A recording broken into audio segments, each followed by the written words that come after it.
আলাইকুম।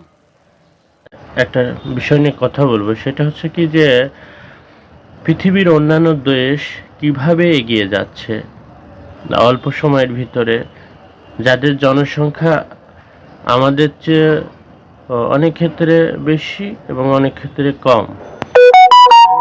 প্রবলেম না অন্য বিষয়গুলো প্রবলেম, তারা কিভাবে এগিয়ে যাচ্ছে এগুলোর একটা তুলনামূলক বিশ্লেষণ বা আলোচনা বলতে পারেন, আপনাদের সামনে আজকে তুলে ধরব। খেয়াল করলে দেখবেন যে কাতারের জনসংখ্যা হলো বর্তমানে 27,16,00,000, যার মধ্যে 3,13,00,000 কাতারের নাগরিক আর বাকিরা হচ্ছে বিদেশি। অর্থাৎ মোট জনসংখ্যার 88% এর সামান্য বেশি মানুষই হচ্ছে বিদেশি। আর এরপরে হচ্ছে ইউনাইটেড আরব আমিরাতের জনসংখ্যা হলো প্রায় 95 লক্ষ প্লাস, যার 88%ই হলো বিদেশি। শুধু দুবাইয়ের জনসংখ্যা হলো 36 লক্ষ, যার মধ্যে প্রায় 88%ই বিদেশি। এই যে কাতার, আমিরাত এবং দুবাইয়ের এত দ্রুত পৃথিবীর অন্যান্য দেশের মানুষের কাছে আকর্ষণীয় হয়ে ওঠা, এর পেছনে মূল কারণ কি? এর পেছনের মূল কারণ হলো তাদের হচ্ছে কি, তাদের সার্বজনীন নীতি আছে, তারা কসমোপলিটিয়ান, তারা অসাম্প্রদায়িক, তারা তাদের একটা বিশ্বজনীন চরিত্র।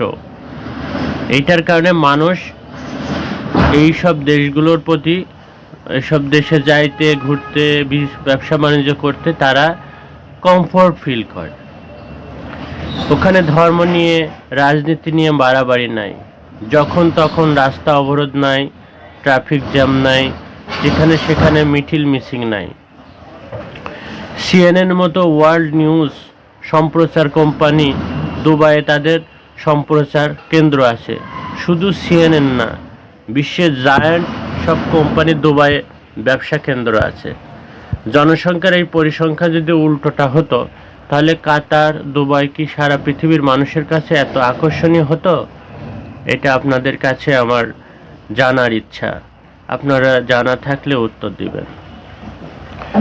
শুধু কাতারে অনেকগুলো বিদেশি বিশ্ববিদ্যালয় বা নামকরা বিশ্ববিদ্যালয়ের ব্রাঞ্চ আছে, যেমন অ্যাবারডিন বিশ্ববিদ্যালয়, ক্যালগরি বিশ্ববিদ্যালয়, আরকানসাস স্টেট বিশ্ববিদ্যালয়, কার্নেগি মেলন বিশ্ববিদ্যালয়, Qatar Georgetown University School of Foreign Service, North ওয়েন বিশ্ববিদ্যালয়, টেক্সাস অ্যান্ড এম বিশ্ববিদ্যালয় প্রভৃতি প্রভৃতি ইত্যাদি ইত্যাদি। দুবাই আছে হ্যারিয়েট ওয়াট বিশ্ববিদ্যালয়, বার্মিংহাম বিশ্ববিদ্যালয়, মারডক বিশ্ববিদ্যালয়, ডি মন্টফোর্ট বিশ্ববিদ্যালয়, রচেস্টার ইনস্টিটিউট অফ টেকনোলজি প্রভৃতি বিশ্ববিখ্যাত বিশ্ববিদ্যালয়। এমনি এমনি কাতার, দুবাই বিদেশিদের জন্য এত চমৎকার ডেস্টিনেশন হয়নি। আমরা কি পারতাম না? আমরাও অবশ্যই পারতাম। আমরা যদি জেলায় জেলায় মানহীন বিশ্ববিদ্যালয় না বানিয়ে এই রকম বিশ্বমানের বিশ্ববিদ্যালয় তৈরি করে বিশ্বমানের দেশি বিদেশি শিক্ষক দিতে পারতাম, এটাই হতো আমাদের উন্নয়নের একমাত্র চাবিকাঠি। তখন দেশে সভ্য মানুষ তৈরি হতো, তুচ্ছ বিষয় নিয়ে যেখানে সেখানে মারামারি করতো না, দাবি নিয়ে রাস্তায় নামার আগেই সরকার ভেবেচিন্তে সিদ্ধান্ত নিত। জাত, ধর্ম, বর্ণ ও দেশের ঊর্ধ্বে উঠে মানুষ হয়ে ওঠায় আসল উন্নয়ন। সবসময় যদি আদিবাসী না উপজাতি, হিন্দু না মুসলিম, ধর্মান্ধ না ধর্মনিরপেক্ষ, আস্তিক না নাস্তিক, এইসব নিয়ে কার্যকীর্তনে আমরা ব্যস্ত থাকি, দেশ কিভাবে আগাবে? এসব কার্যকীর্তন প্রমোট করে তাদের বয়কট করার সময় এসেছে। দুনিয়া আলোর গতিতে এগিয়ে যাচ্ছে, আর আমরা অন্ধকারের দিকে ধাবিত হচ্ছি প্রতিনিয়ত। সবসময় যদি আদিবাসী না উপজাতি এইসব কথা বলে আমরা কাজে লেগে থাকি, তাহলে কখনোই আমাদের যে কাঙ্ক্ষিত দেশ গঠন করা সম্ভব সেটা আমরা কখনোই করতে পারবো না। তো পৃথিবীর অনেক দেশ চোখের সামনে উন্নত হয়ে যাচ্ছে, যেমন দেখেন চীন, দক্ষিণ কোরিয়া, সিঙ্গাপুর, কাতার, আমিরাত, ভিয়েতনাম প্রভৃতি।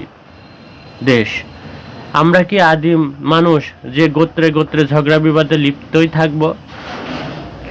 এইটা জ্ঞান বিজ্ঞানের যুগ, গ্লোবাল চিন্তা চেতনার যুগ, কূপের মধ্যে আটকে থাকার যুগ নয় এটা।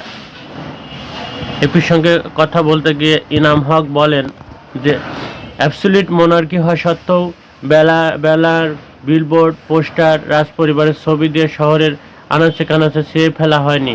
বলতে গেলে প্রায় তেমন কিছুই নামকরণ করা হয়নি তাদের নামে। এটা কোনটা? এটা হচ্ছে কাতারের কথা বলছে। আল জাজিরা টিভি কাতারের রাষ্ট্রীয় মালিকানাধীন। জরুরি কোনো সংবাদ ছাড়া আমিরকে কখনো টিভিতে দেখা যায়? দেখা যায় না। আরব আমিরাতেও একই পরিস্থিতি। এ প্রসঙ্গে কথা বলতে গিয়ে অধ্যাপক কামরুল হাসান মামুন স্যার, ঢাকা বিশ্ববিদ্যালয়ের প্রফেসর, উনি বলেন, আর আমাদের অ্যাবসলিউট গণতান্ত্রিক হওয়া সত্ত্বেও রাজা রানীর সকল উপাদান বিদ্যমান। এটাই তো আমরা বাস্তবিক অর্থে এটাই দেখতে পাই। সব জায়গায় আসলে গণতান্ত্রিক হলেও সব জায়গায় রাজা রানীর মতো চরিত্রই বা পরিস্থিতি যেটা থাকে সেটাই বলে দেয়, সেটাই আমরা দেখি আর কি। এ প্রসঙ্গে আরেকজন কথা বলেন, আবু সাইদ খান বলেন, হাসিনা শেখ পরিবার এবং বাংলাদেশ আওয়ামী লীগের ৪টা শাসক সমর্থক দিয়ে একটি দেশ এগোবে কিভাবে? ৮৬ লক্ষ কোটি টাকা যদি একটা দেশ থেকে চুরি করে ও পাচার হয় অন্য দেশে, তাহলে সেই দেশ আর কি দেশ থাকে? তো এটাই হচ্ছে আমার কথা। সব প্রমাণিত সত্য। আমাদের দেশকে কেউ ভালোবাসে নাই এই স্বাধীনতার ৫৪ বছর বয়সে। সবাই শুধু নিজেদের স্বার্থ উদ্ধারে এগিয়ে গেছে।